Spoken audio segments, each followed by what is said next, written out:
fundamental.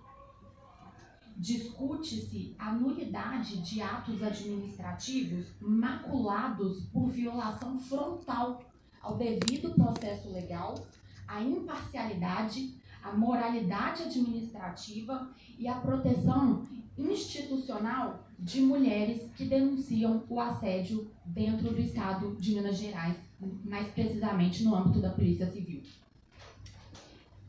Excelências, a Resolução Conjunta 01 de 2022 da OGE, ela não é facultativa. Ela institui um rito obrigatório, especialmente desenhados para casos sensíveis como esse, que é o da recorrente, que é o caso de assédio no âmbito da administração pública. E aqui há um dado incontornável.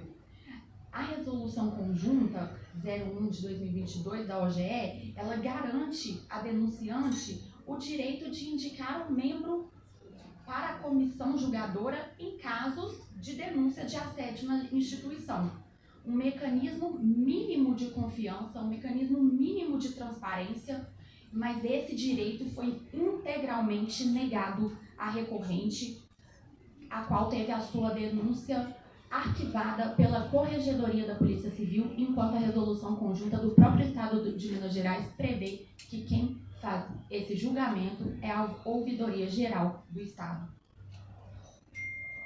Então aqui a gente não trata de um formalismo, a gente trata da garantia mínima de participação, sem a qual o processo deixa de ser processo e vira uma encenação administrativa, um teatro.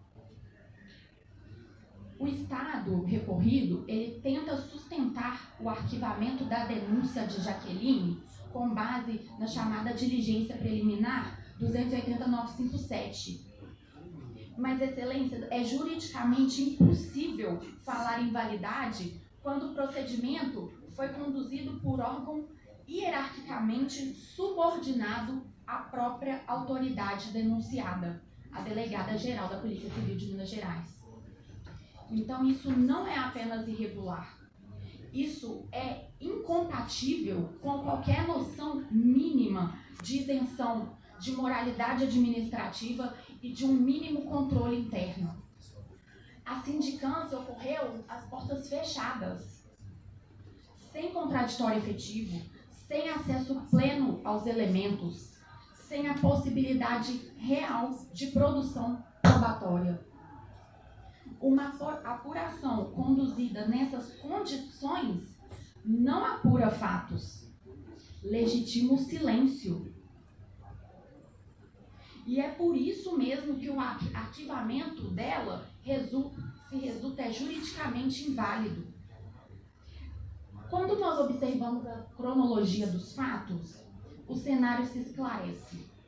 Após a denúncia de Jaqueline, houve o arquivamento irregular e, em seguida, no curso do processo, mais precisamente no final de 2025, houve uma aposentadoria compulsória precipitada, amparada em laudo médico totalmente desvinculado de acidente de trabalho. E mais grave ainda, no dia seguinte, Jaqueline recebeu uma nova intimação de um novo procedimento administrativo disciplinar. Jaqueline tem mais de 20 procedimentos administrativos disciplinares instaurados contra ela após a denúncia de assédio sofrida, que estão todos arquivados por ausência de provas. Então não é mais um procedimento administrativo, é mais uma intimação. O que Jaqueline está vivendo é um verdadeiro calvário. Isso não é coincidência administrativa, é retaliação institucional. Jaqueline denunciou assédio sexual e o assediador foi condenado em terceira instância, mas isso virou uma mancha para a Polícia Civil. E este caso, Excelências, ele não é um fato isolado.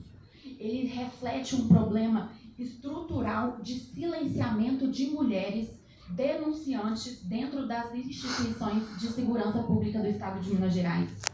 Diga-se de passagem, o projeto de lei Rafaela Drummond, que combate o assédio dentro da instituição. Rafaela cometeu o autoextermínio por assédio moral dentro da instituição, dentro do Estado de Minas Gerais, o próprio recorrido. Então, aqui discute-se a integridade física e mental de uma servidora pública. Os autos demonstram de forma inequívoca o diagnóstico do transtorno de estresse pós-traumático em sua forma mais complexa. Depressão. Doutora, o tempo da senhora já se encerrou. Se a senhora puder finalizar, eu agradeço. Perdão, obrigada. A questão de tudo isso, toda a vivência da recorrente tem nexo direto com o ambiente de assédio, de perseguição e de omissão institucional. Então, diante de todo o exposto, o que se requer hoje nessa tribuna perante Vossas Excelências é a reforma da sentença para determinar que o Estado cumpra a sua própria Resolução Conjunta 01 de 2022, realizando o procedimento conciliatório obrigatório, que possui um prazo de 20 dias, mas já se passaram 2 anos. A nulidade, então, da diligência preliminar sustentada pelo Estado 289.57, conduzida pela Corregedoria da Polícia Civil, e a condenação do Estado de Minas Gerais ao pagamento de indenização por danos morais em razão da omissão, da negligência institucional e das retaliações sofridas pela recorrente desde 2020.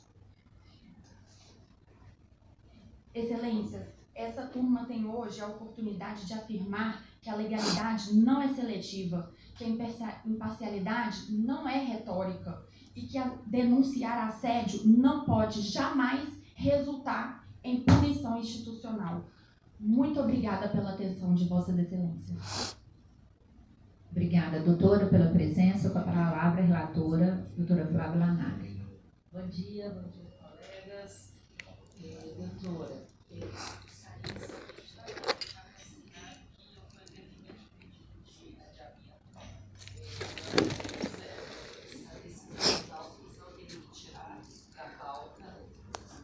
não teria que tirar da pauta e estou fazendo isso por ausência de previsão, tá? Dando prosseguimento, o meu voto, eu acho que assim, poderia, que é uma emenda do modelo CNJ, que bem especifica, e eu estou anulando a sentença, determinando o retorno dos autos para regularização de algumas questões. Então, eu vou fazer a leitura da emenda. Se a senhora quiser, eu procedo à leitura do voto na sequência. Mas eu acho que a emenda, ela está... Como Vossa Excelência... Direito administrativo, recurso nominado, cerceamento de defesa, erro improcedente, ausência de acesso à contestação, indeferimento tácito de prova testemunhal, cancelamento de audiência sem fundamentação, necessidade de julgamento com perspectiva de gênero, retorno dos autos à origem, recurso provido, recurso inominado interposto por servidora pública contra sentença que julgou improcedentes, pedidos de cumprimento da resolução conjunta OGE-CGE-CEPLAG 01-2022 de realização de procedimento conciliatório na Ouvidoria Geral do Estado de indenização por danos morais fundados em alegações de assédio moral e perseguição institucional. 2. A sentença entendeu regular a apuração de denúncia pela Corregedoria da Polícia Civil que considerou inexistente ato ilícito do Estado. 3. Existência de irregularidades processuais e necessidade de julgamento com perspectiva de gênero, inversão do ônus da prova e análise de fato novo relacionado à sua aposentadoria compulsória. Questão em discussão. Há 4 questões em discussão. 1. Decidir se houve cerceamento de defesa pela ausência de acesso à contestação. 2. Analisar se houve cerceamento de defesa pelo não exame do pedido de prova testemunhal. 3. Saber se houve vício pela supressão de audiência de conciliação sem fundamentação. E 4. Avaliar se o caso exige julgamento com perspectiva de gênero e inversão do ônus da prova, inclusive diante de fato novo relativo à aposentadoria compulsória. Razões de decidir. A ausência de acesso da recorrente à contestação protocolizada nos autos está bloqueada, impede o pleno contraditório pela boca de novo, respira fundo pelo pois a nariz. contestação não ficou disponível no processo e não houve determinação judicial para a correção do vício. O pedido de prova testemunhal não foi apreciado e não houve decisão fundamentada sobre a necessidade de instrução, o que inviabiliza a produção de prova Isso, solta relevante pela e viola boca, a respira ampla de novo pelo defesa. nariz. Lá. O cancelamento da Solta audiência de pela boca, conciliação mais ocorreu uma vez. sem decisão judicial fundamentada e sem manifestação De da novo, parte respira autora, pelo que nariz. constitui vício processual e ofensa ao Respira princípio pelo da isonomia. nariz. O caso exige julgamento com perspectiva de gênero, pois a controvérsia envolve denúncia prévia de assédio Vamos lá, de sexual novo. e possível violência institucional contra a mulher denunciante. Isso, O respira Estado pelo nariz. detém os documentos necessários para adequada apuração, o que justifica a inversão do ônus da prova. A notícia da aposentadoria compulsória configura fato novo e relevante e demanda reabertura da fase instrutória a fim de permitir exame completo dos atos administrativos relacionados aos fatos narrados. Os vícios identificados configuram erro em procedendo e impedem o exame de mérito na instância recursal, exigindo o retorno dos autos para regular processamento e instrução. Dispositivo e tese. Recurso provido, cassação da sentença, retorno dos autos à origem para reabertura da fase conciliatória e instrutória com observância do contraditório, da ampla defesa e do julgamento com perspectiva de gênero. Gostaria de saber se a senhora gostaria que fizesse a leitura do voto, se está satisfeita com a emenda e com a informação da anulação. Continua respirando pelo Estou satisfeita, nariz. excelência, mas em prestígio Soltando à pela própria religente boca. que se encontra aqui, eu entendo que é importante para ela escutar, se Vossa Excelência nos permitir. Admissibilidade. O recurso interposto pela parte autora é próprio e tempestivo.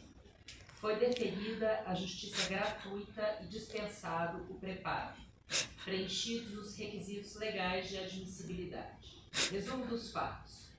Trata-se de recurso inominado interposto por Jaqueline Evangelista Rodrigues em face da sentença que julgou improcedentes os pedidos formulados na ação ajuizada contra o Estado de Minas Gerais. A parte autora, ora recorrente, ingressou em juízo pleiteando, em resumo, a condenação do ente público à obrigação de fazer Quer mais um pouco de água, já que integral da resolução segura conjunta aqui. Calma, hein? CGE Obrigada. CEPLAG 01-2022, com a consequente realização de procedimento conciliatório no âmbito da Ouvidoria Geral do Estado para apurar denúncia de assédio moral, além de indenização por danos morais. Narrou, em sua petição inicial, ser servidora da Polícia Civil de Minas Gerais, que após formalizar denúncia de assédio sexual contra um colega de trabalho, passou a ser vítima de uma série de perseguições e retaliações institucionais que teriam sido perpetradas por sua então chefe imediata, a qual, posteriormente, ascendeu ao cargo máximo da instituição. Sentença de primeiro grau, homologando o projeto de sentença da juíza leiga, entendeu pela improcedência dos pedidos ao fundamento de que a denúncia de assédio moral foi devidamente apurada em sindicância administrativa pela Corregedoria da Polícia Civil, a qual concluiu pelo arquivamento por ausência de provas, sendo tal desfecho corroborado pelo arquivamento de inquérito civil pelo Ministério Público, não havendo, portanto, ato ilícito ou omissão por parte do Estado que justificasse a pretensão autoral. A recorrente alegou a necessidade de anulação do procedimento administrativo conduzido pela Corregedoria, por violação expressa à resolução conjunta OGE, CGE, CEPLAI 01-2022, que determinaria a competência exclusiva da OGE para conduzir a conciliação e denúncias contra a autoridade máxima do órgão. Reiterou a necessidade de julgamento sob a perspectiva de gênero e a inversão do ônus da prova. Informou como fato novo sua aposentadoria compulsória, que alega ser mais um ato de perseguição, requerendo a reforma da sentença com o retorno dos autos à origem para a devida instrução. Este é o resumo do necessário. Voto da relatora. Cerceamento de defesa. O exame detido dos autos revela a ocorrência de vícios processuais que maculam a validade da sentença proferida, configurando manifesto cerceamento de defesa e erro de procedimento, o que impõe a sua cassação. A condução do processo em primeira instância atropelou garantias constitucionais basilares, como o contraditório e a ampla defesa, consagrados no artigo 5º, inciso 55 da Constituição Federal, tornando prematuro e insustentável o julgamento de mérito realizado. Primeiramente, verifica uma falha processual no que tange à apresentação da contestação pelo Estado de Minas Gerais.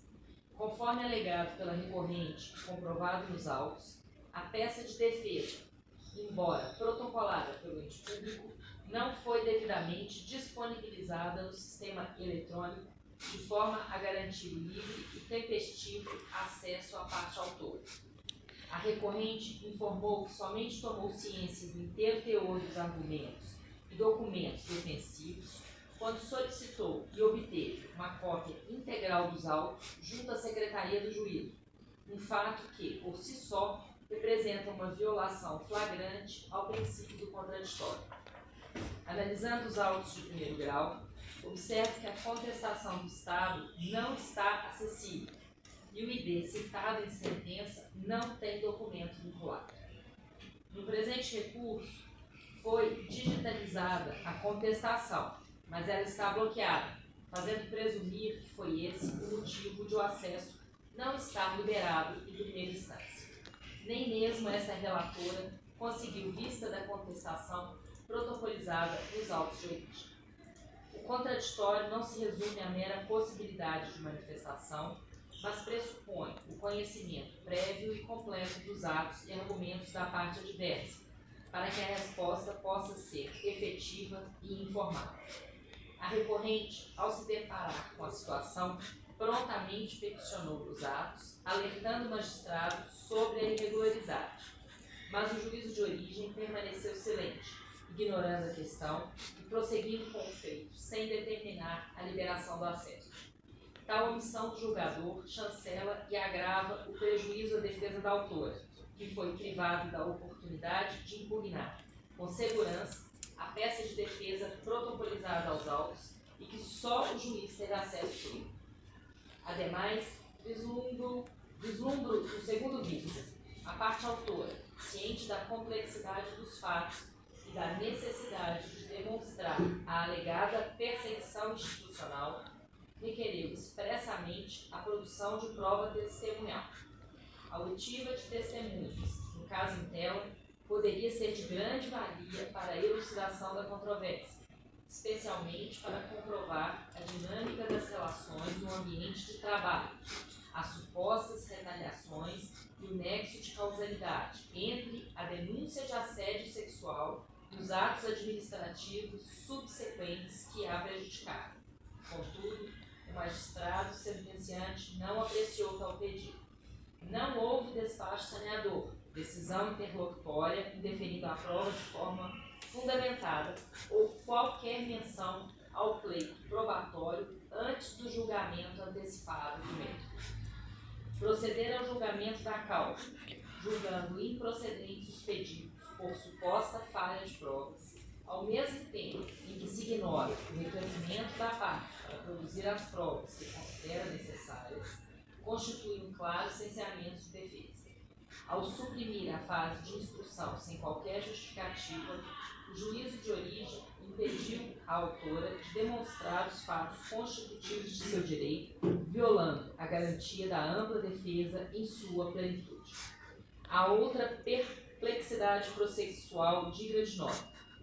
Foi designada audiência de conciliação. O Estado réu peticionou requerendo seu cancelamento, pedido que foi expressamente indeferido pelo magistrado, que determinou fosse aguardada a sua realização. Contudo, em momento posterior, a mesma audiência foi cancelada no sistema, sem decisão fundamentada e sem oitiva anuência da parte autora, que tem o direito subjetivo à realização da audiência de conciliação, salvo disposição legal expressa, que precisa ser fundamentada. O cancelamento da audiência a pedido do Estado, sem oitiva da parte adversa e sem fundamentação judicial que ampare a supressão do ato processual, representa tratamento desigual e fere o princípio da isonomia, que também gera nulidade. Da necessidade de julgamento com perspectiva de gênero e da inversão do ônus da prova. Não bastassem os vícios supracitados, entendo que o magistrado Lacó não agiu como costumeiro assim.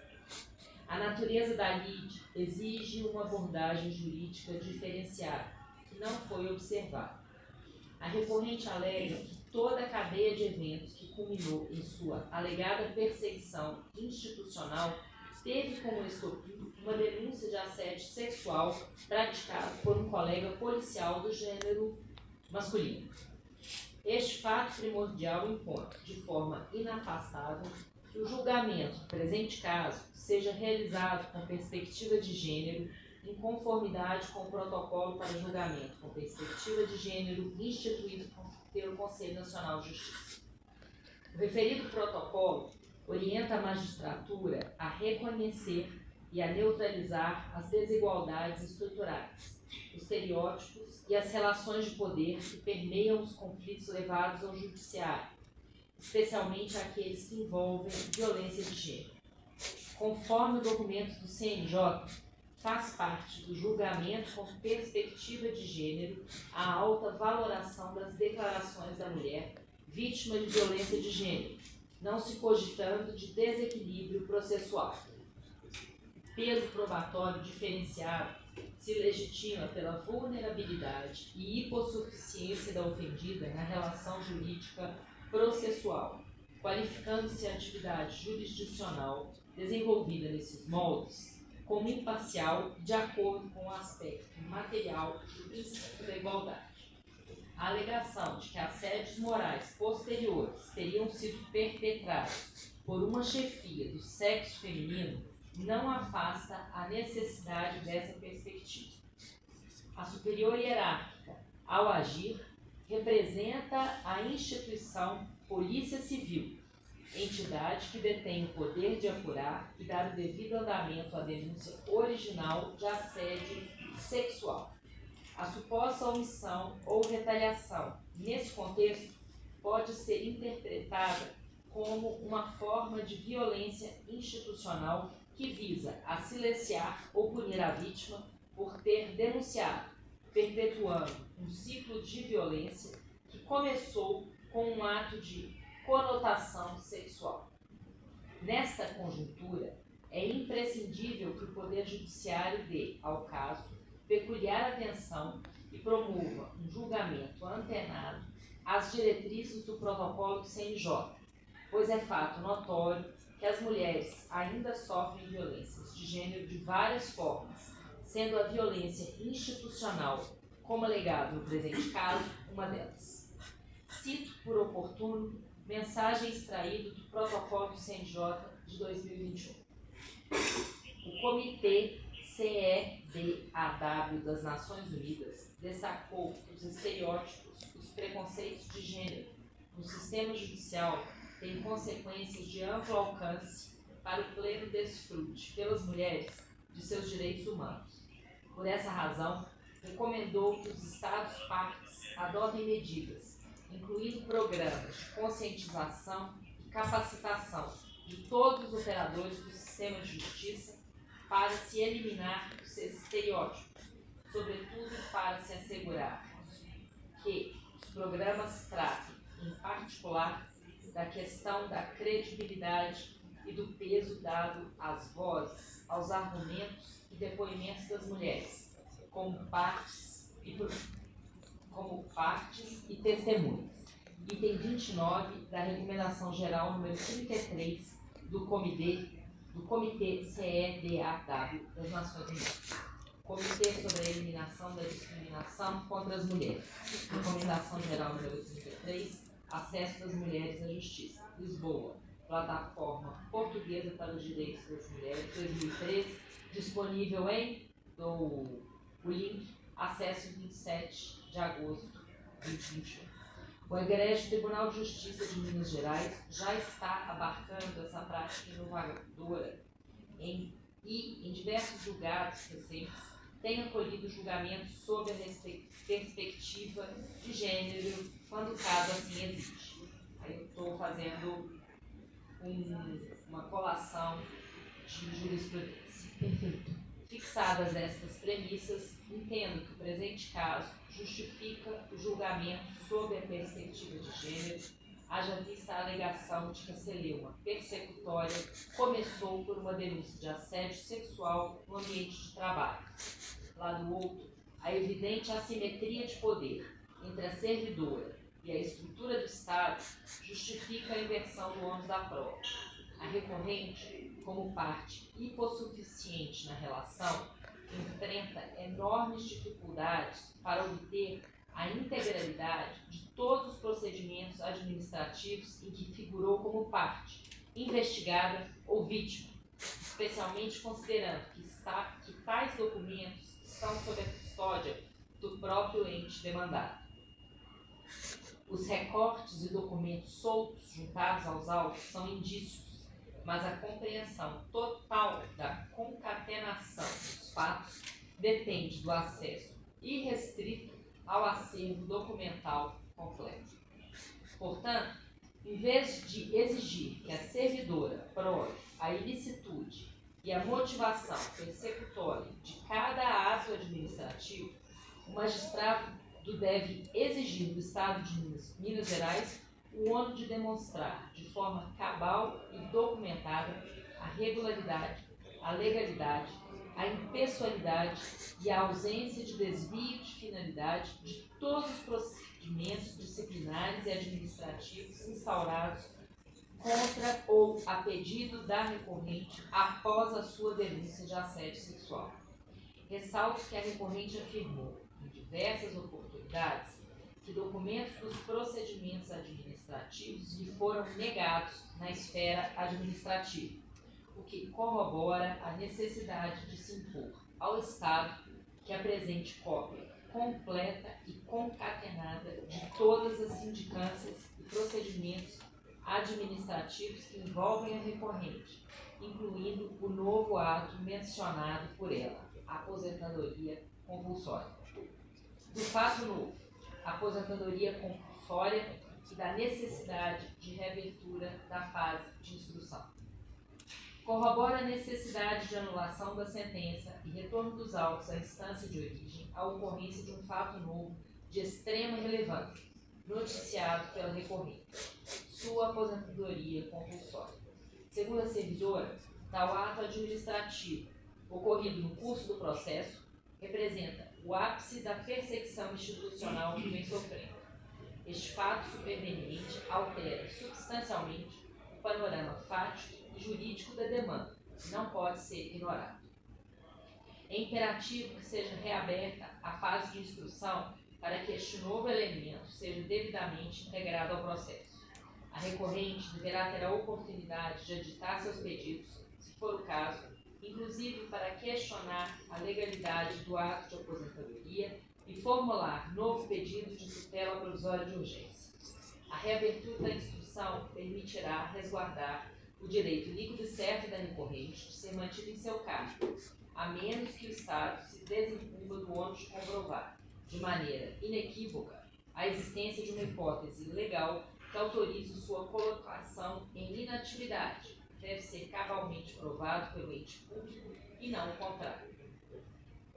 Os vícios processuais já apontados, somados à necessidade de apuração desse fato novo, demonstram que a sentença não pode vigorar.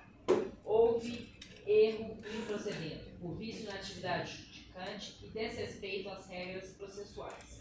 Conforme jurisprudência uníssona, o erro improcedente pode ser reconhecido de ofício, com qualquer tempo e grau de jurisdição. Justifica a cassação da sentença, a fim de que outra seja proferida na instância de origem, com observância estrita às normas constitucionais e processuais que garantam a segurança jurídica. Registro que o vício é insanável nesta instância recursal, que não pode se sobrepor ao juízo de primeiro grau e apreciar fatos, argumentos e provas que não foram devidamente combatidos na primeira instância, sob pena de supressão de instância e de ofensa à recorribilidade das decisões. Ademais, é necessário reabrir a instrução, haja visto o pedido de prova oral e a necessidade de juntar os procedimentos administrativos completos que envolvem a recorrente. Os princípios do duplo grau de jurisdição e do efeito devolutivo do recurso não podem ser vilipendiados em prol da celeridade e informalidade. Lado outro, o princípio da informalidade do rito sumaríssimo não pode se converter em justificativa para ofensa aos princípios basilares do Estado democrático do direito e do devido processo legal. Dispositivo. Antes posto, dou provimento ao recurso inominado para cassar a sentença proferida, a fim de que os autos retornem ao juízo de origem para o regular andamento do feito, com a anulação dos atos processuais e reabertura da fase conciliatória e instrutória, com observância dos princípios da ampla defesa e do contraditório, para que o julgamento seja proferido com perspectiva de gênero, conforme orientação do CNJ e do Tribunal de Justiça de Minas Gerais. Não há condenação em honorários advocatícios nem custos processuais nos termos dos artigos 54 e 55 da Lei 9.099, tendo em vista que o recurso foi integralmente provido. É como voto. Doutor Paulo. Presidente, primeiramente, bom dia a todos. Ouvi atentamente a sustentação oral da ilustre advogada. Já havia lido também com muito cuidado o voto da ilustre relatora. É um processo que tem suas peculiaridades. A vogal, a doutora Bárbara, apresentou pedido de vista aqui no processo. Eu vou aguardar a devolução do pedido de vista da doutora Bárbara para poder votar com mais elementos ainda aqui no processo. Então, aguardo a devolução de vista da doutora Bárbara, que adiantou o pedido aqui no processo. Doutora, então, após a sustentação oral da senhora, a doutora Bárbara está pedindo vista. O processo vai ser reincluído em pauta, dessa vez em pauta virtual, mas a senhora será intimada, certo? Muito obrigada, bom dia. Muito obrigada, bom dia.